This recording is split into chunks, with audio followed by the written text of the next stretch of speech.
The summer 2024 update is here.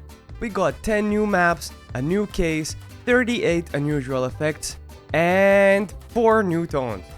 In this video I mainly wanted to focus on the maps and dive deeper to understand why are the maps added in recent updates just so damn good. But before that, let's take a look at the new items very quickly. So, the new cosmetics in my opinion are rather uninspiring. A lot of them are either a little too boring in my opinion, or we just have 1,000 similar ones. Nonetheless, a few gems can be found, such as the Invisible Flame, Free Man's Fashion, the Watchman's Wetsuit, and the Bottler 2000. It was extremely fascinating to see that Valve allowed such cosmetic to be added to the game. I really would have never thought that this would make it into the game, even if made extremely well by its creators. But here it is. Now, is this Valve trying to push boundaries of the game, or is it just another plot for extended profits? We'll have to see. But in my opinion, the item that shines the most is the Brand Loyalist. I think that is a crazy nice looking and very well thought through cosmetic that adapts really well depending on which class is wearing it. So kudos to Neo Demon, Square and Tianis for making this item. It's also very nice that it is a mercenary grade hat, providing more all-class hats with different styles to your average Joe. While as per usual the effects are pretty cool, I didn't really feel like most of them I would prefer over other effects. However, the Rainbow's Reverie, Melting Mohawk, especially on the red team, and Overdrive are the ones I like the most and would actually love to have on a few hats. For the unusual taunts, I'm just happy to see more of them come into the game, because even though we have many, I think they are very cool and affordable, so it's really cool to see more nonetheless. Now, my favorite non-map part of the update, the taunts. Some people are saying that the taunts are bad, boring, or simply poorly animated. In my opinion, the worst of the 4 is the Unleashed Rage taunt. I think the icon of the taunt really sets your expectations high, but the delivery of the animation and the sound just fall short. I really wish the animations were more exaggerating and the voices would be custom rather than reused from the game, because they lack the aggression needed. I did however absolutely love the other 3. Straight Shooter Tutor, Cremator's Condolences, and Can It. I think they all do a very good job of actually taunting the enemy, which is kind of the job of the taunt. So a giant kudos to people who worked on them. I think they will be very loved across the community. And we're done. Done with the coverage of the items and the effects. Now it's time to ask the big question. Why the hell are the maps added in recent updates so damn good? In the search of answers to this question, I came up with a few options. The first option is that Valve is finally allowing bolder design choices and deviations into the game to expand its universe and general thematic. This would mean that the original style of TF2 might deteriorate over time, but in exchange we would see more exciting and innovative design choices across the board, ranging from items, maps, and perhaps even game modes. That would allow Team Fortress 2 to remain a popular game for an even longer period of time, as innovation is part of the survival strategy for many games around the world. It's hard to admit that TF2 needs this in the first place, at least for the time being. However, this could be a future-proofing strategy coming from one of the smartest companies in the sphere of gaming. The second, more likely option in my opinion, is that certain maps that come out in the past set such high standards that mappers really had to step it up for the future updates. Alongside that, these few very high quality, high detail maps might have helped creators understand the vast possibilities of the hammer tool. While I am by no means proficient in mapping, I believe this could be very true. In either case, the maps we received this update are just great. Some of them have certain issues, and I, in particular, quite heavily disliked one of them, it being Megaton. But the rest I thought are awesome. I have no beef with Megaton's visual setting, and the atomic explosion you get at the end of the round is truly incredible. I think from a player's experience side of the map, it's quite poor. It's heavily favored towards classes with high mobility, and snipers, them being the experts of open sightlines. While for example playing heavy is a pain in the butt, unless you stay within the giant house that lies in front of your spawn waiting to catch the enemies around the corner. Birhouse on the other hand is awesome. And no, I'm not saying it because I really love medieval mode. I think the map is great because it allows players to do the very thing that players would come to Degrod Keep for, deathmatch. At first it was odd to see there's only one cap point in the map and that it is a 3-stage map, but I found it to be perfectly fine. Each stage seems to increase in complexity, which kind of reminded me of the Box Hit series games. Sure, the maps are quite simple, but so is the game mode. You grab a sword, pan, or a rake, and you try to take over the castle. Medieval maps in general have to be small to help melee playstyle shine either way. In the 2023 Scream Fortress update, we got a reskin of Degrad Keep with new mechanics. This time we got a whole new map that will hopefully remain in the yearly rotation. I love it!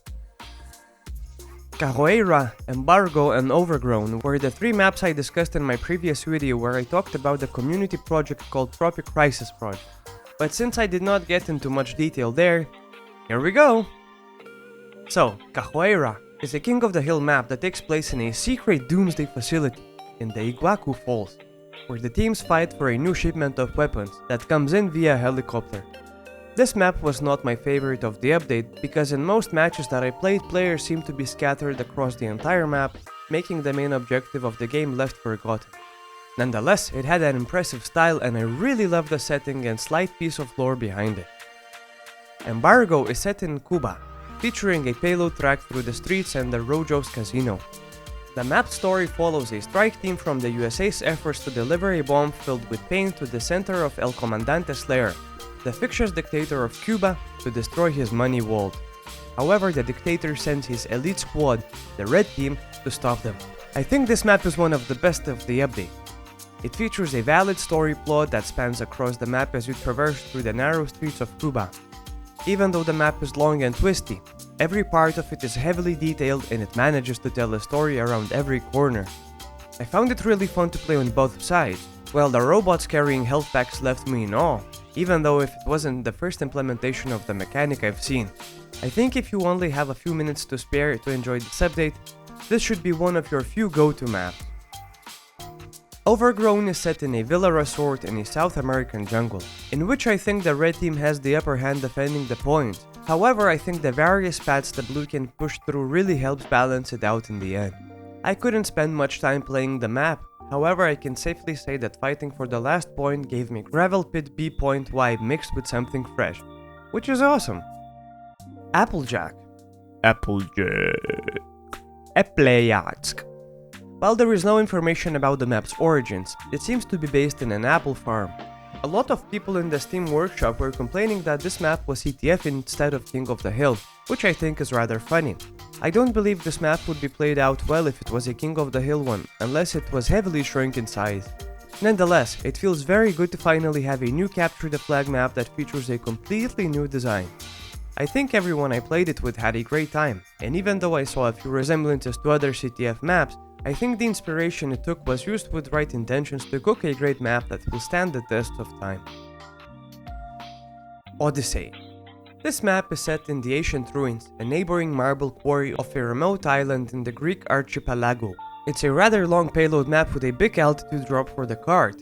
It features lots of bendy corners, and I think is sometimes similar to Cashwork. It looks visually stunning and playing it was very fun. As the blue team pushes deeper into the level, the ancient ruins surrounding the player change to a marble quarry, which becomes a lot more industrial. That change always reminds the player that the end is near, and that it is time to stop enjoying the views and get to work.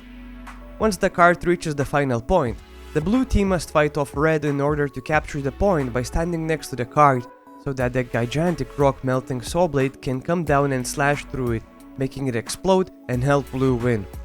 Out of all the maps in the list, I think that Odyssey has the best overall score, because it is not only beautiful and detailed, but also plays out very well. Hadal. Another Steel. It's a 4-point attack defend map. Like in Steel, it is always possible to cap one of the points to win the round instantly, and equally so, it is also as confusing as Steel is.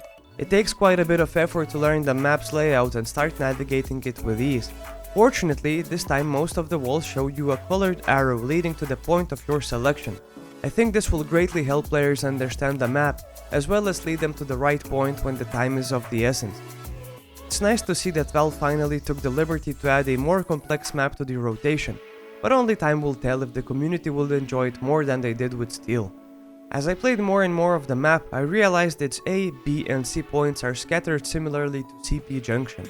The A point is to the left, the B one is to the right, while C is at the very end in the middle. And in between them all, there is the last point that is also open at all times. I think what minimizes the confusion is that unlike in Steel, your spawn locations do not change as you capture the points. I think this is a really great choice by the map creators. I actually really enjoyed it, even though it was confusing for the first 10 minutes. I must say that capturing the last point, even after A, B, and C are successfully obtained, was very difficult, because the red spawns are very close. But I actually really like the map. Playing Mini Sentry Engineer was just awesome.